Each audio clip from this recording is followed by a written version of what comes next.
Welcome to the Bachelor Universe podcast. I'm your host, Jim Alexander, and today we will be discussing episode 9 of The Bachelor. Already episode 9. We have 2 more weeks left of The Bachelor, and the season's over. It came by really quick in a sense.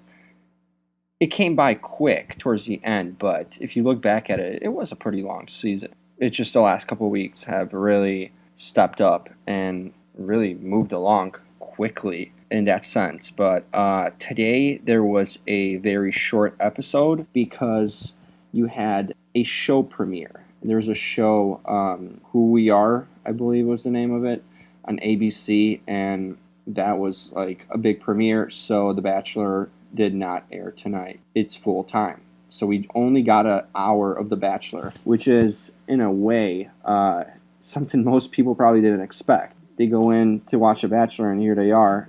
Only an hour's worth you get for it, and that's it. So maybe they should have made that more official and known to the people beforehand, because a lot of people weren't aware that it was going to be a short episode of The Bachelor tonight. But it was. So let's get to it and go over that short hour of what happened on the show.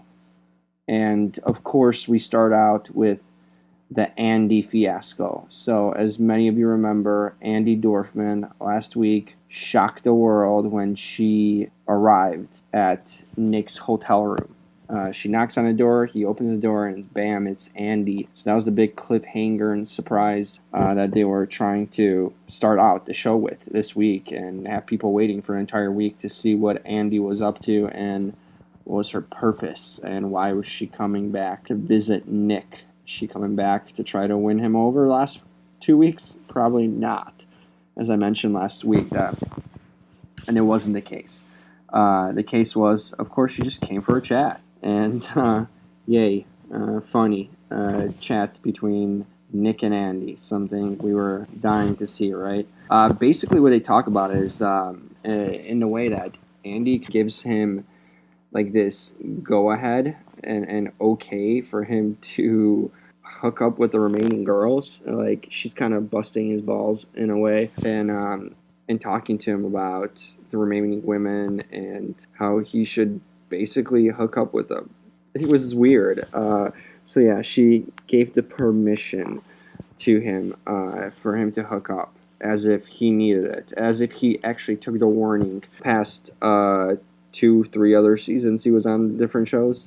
Yeah, Nick didn't need that, nor did he care for it.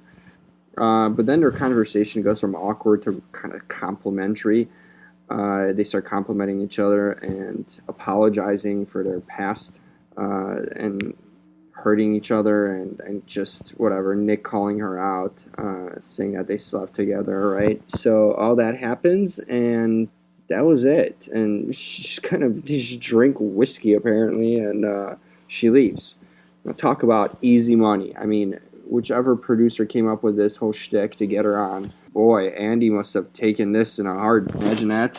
Hey, you're going to go meet up with Nick, and you're going to drink some whiskey and bust his balls, and you're going to get paid big time for like 15 minutes of chatter. Yeah. So they tried to shock the Bachelor universe, but they really didn't. Because nothing came out of it. And it was pretty obvious at that point. She was on too late in the show for there to be any intrigue. But today we found out the answer why. And really, there was no reason just to have her for the sake of having her. And Nick acted all surprised, but he must have known. I mean, the producers aren't going to throw him off like that. So, once again, Nick playing the good soldier role and going along with all that. So there it goes. Then right away we had an early roast ceremony. So the roast ceremony beginning of the show. That still keeps on track with what they've done this season. And why change it if it's working and been working apparently for production? It's the way they want to go about it. So they did. Early roast ceremony, and the 4 women remaining were, of course, Corinne, Rachel, Vanessa, and Raven. As we know, here's the weird thing that happens. So they go to commercial right before the ceremony. They tease the ceremony, like he comes out, and they go to commercial. And before the commercial, they kind of give you the show preview. And they gave the preview of him going, leaving after the rose ceremony and hanging out with Raven.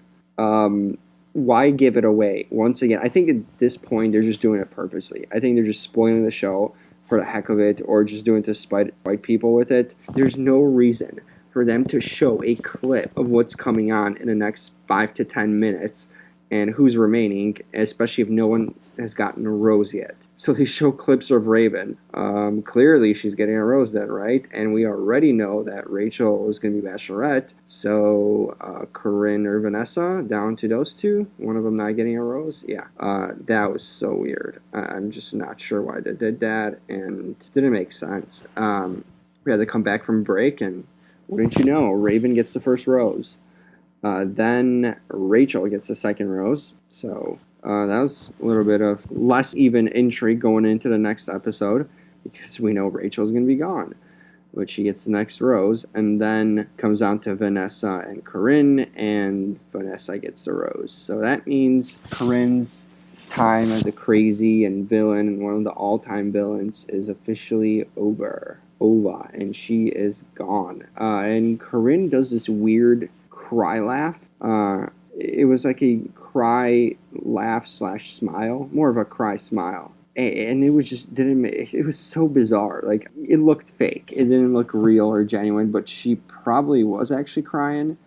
It just didn't come off good on her end, which many things haven't, so there's no surprise, but it was just bizarre. And then he walks her out, and he says something really ridiculous, saying, she asked him what did she do wrong? Did she do anything wrong? And Nick tells her she never did anything wrong. I mean, I can't even say it with a straight face. That has to be the biggest lie in Bachelor history. I mean, it absolutely has to be the biggest lie ever told. Yeah, because everything she did was pretty much the wrong thing on the show. And for her to be reassured that she did nothing wrong by him, it was just lunacy, complete craziness. And yeah, Nick tells her how much he's going to miss her. They had no connection. I mean, she was there clearly the last few episodes because of production wanting her to stay on and get to hometown. But that's what happened. So finally, her run had to end sooner or later. So it finally did. So after Nick tells her the biggest lie in Bachelor history, she drives away in the limo. And she goes on a rant how she is done worshiping men. Yeah, worshiping is the word she used. So she's done with worshiping men and treating them like kings and doing everything for them. And in her defense, she did do that for Nick, as the man got like $800, $800 or $900 pajamas, if you guys remember from last episode. So he kept him. He kept all the clothes. She spent like $3,000 on clothes. So maybe she does try. Apparently she tries with her credit card.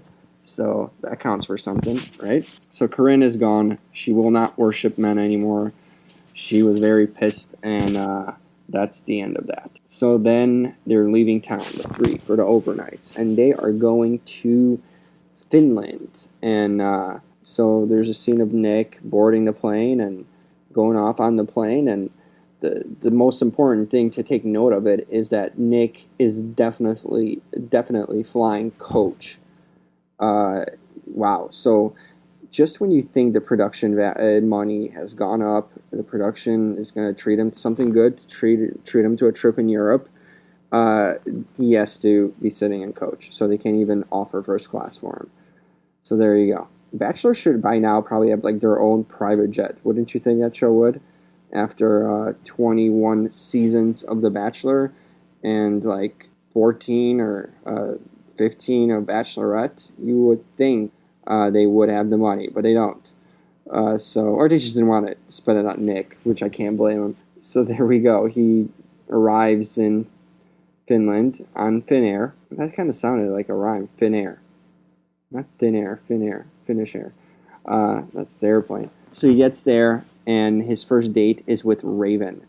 And that's pretty much what would conclude the episode towards the end. I mean, a lot more happened between these two, but that was it for the episode. It was just Raven.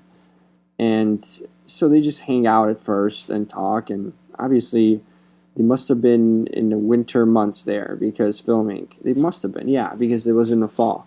Even during the rose ceremony, that last, and it was just like in New York, that rose ceremony, it was so windy and the leaves were blowing all over on this rooftop they were at. So it must have been like fall, late fall. So Norway, probably cold. So Raven gets a date with him, and then they go into this cabin, and they chat. They talk about pretty much her trying to open up to him and finally tell him that she loves him, which she hasn't done, and the other women have, in one way or the other. Even Corinne. Corinne was the first one, actually. So she finally tells him that she's in love with him.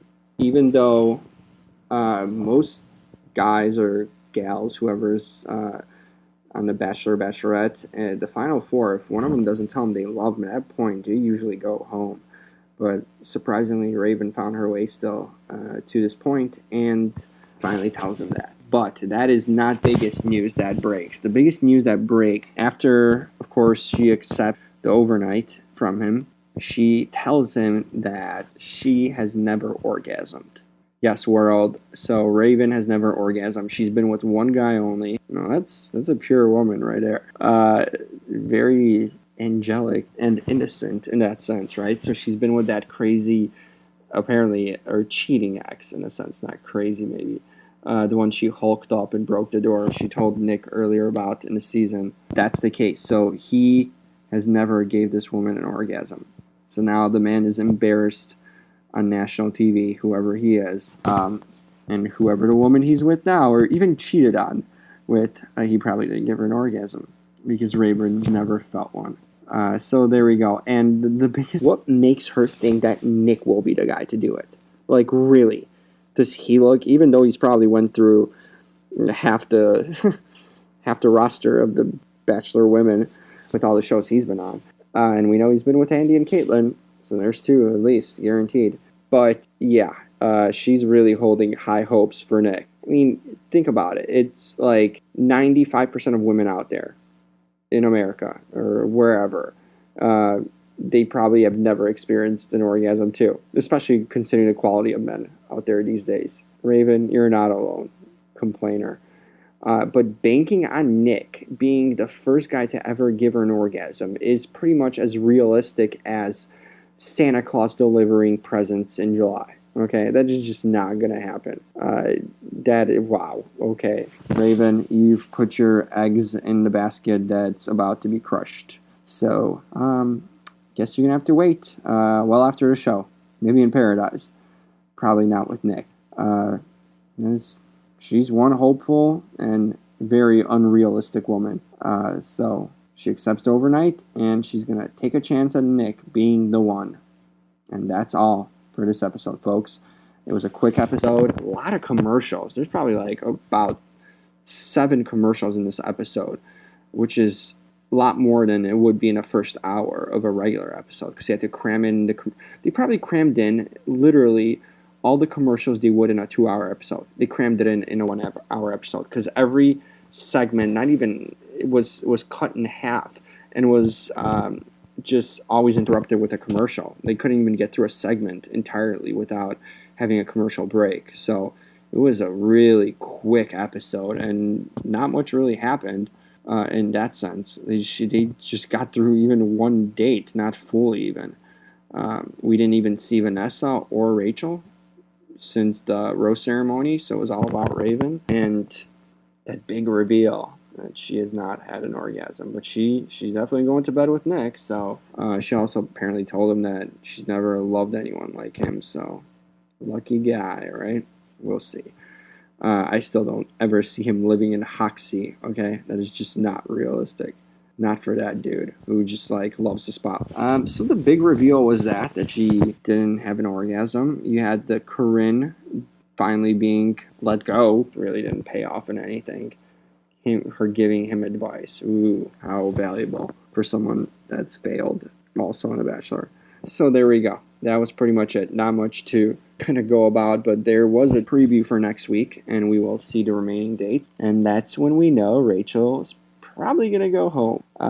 That's what it's setting up to be. And they kind of teased it with her. I don't know why they're even teasing at this point. If they're giving everything away, just might as well give that away, that Rachel's going next, which is going to probably set up a Raven versus Vanessa final. If it's Rachel and Vanessa or Rachel and Raven final, that is just going to be the worst thing possible. But they probably wouldn't even care about spoiling that. So that's next week. More stuff from Finland, a cold Finland that looks a lot like Siberia or something. The little segments they have at the end with the credits rolling. They had Nick basically working out like a rock. They had a whole Rocky montage and Nick doing all the Rocky exercises and a jump and lifting tree trunks. Yeah, because you're trying to influence America thinking that he's going to give Raven an orgasm because he's so tough. He's like Rocky of Finland. No, we know Nick Viall isn't all that. The other guy, that's what he is. Still will be. But also next week, we do know, this week I didn't tell you it's going to be an hour, cut you an hour short.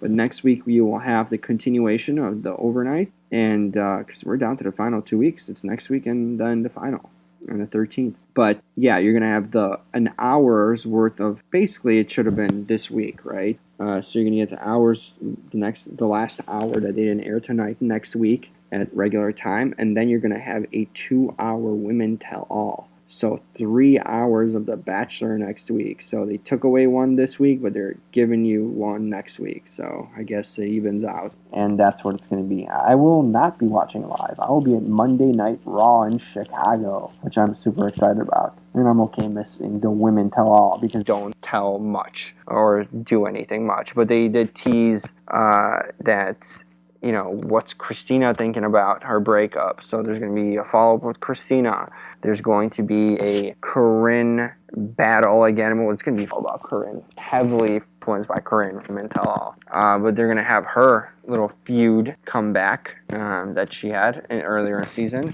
So that's going to continue. And, of course, they'll probably bring on some of the other women who were let go. But that's pretty much what we will get next week. Women Tell All. I'm not expecting any revelations or anything crazy or dramatic really to happen. Probably really standard, just, run-of-your-mill Women Tell All. Guess Rachel might be on there. Maybe, maybe not. I don't know. If she gets eliminated, she should get eliminated. She has to, technically, in the first hour. So maybe they'll have her as they tape the Women Tell All. They tape it earlier. I think they taped it this past Friday. So it's happened live already. But that's it for this week. A short episode of The Bachelor. Next week, there's going to be a lot more to talk about. An hour of the continuation in Finland and the 2-hour Women Tell All. So I will be back here for that and more. In the meantime, you can check out my blog at Bachelor Universe blog. It's at bacheloruniverse.wordpress.com. So that's how you can access it. You can always just go into Google and you should get the blog. You should get the links to get to this podcast, which is also available on iTunes and Stitcher. Good like that. I'm all over podcast-wise. But yeah, check it out and follow me on Twitter at JimRKO. That's at JIMRKO. And shoot me any questions or comments you have there. I'll gladly respond. And thanks for listening. And tell your friends, family, everyone else to tune into the podcast. I can always use the followers and the help, guys. And subscribe to it through Southgate Media. That's where you check it out at. All right, so that's it for this week's Bachelor. I will talk to you next week.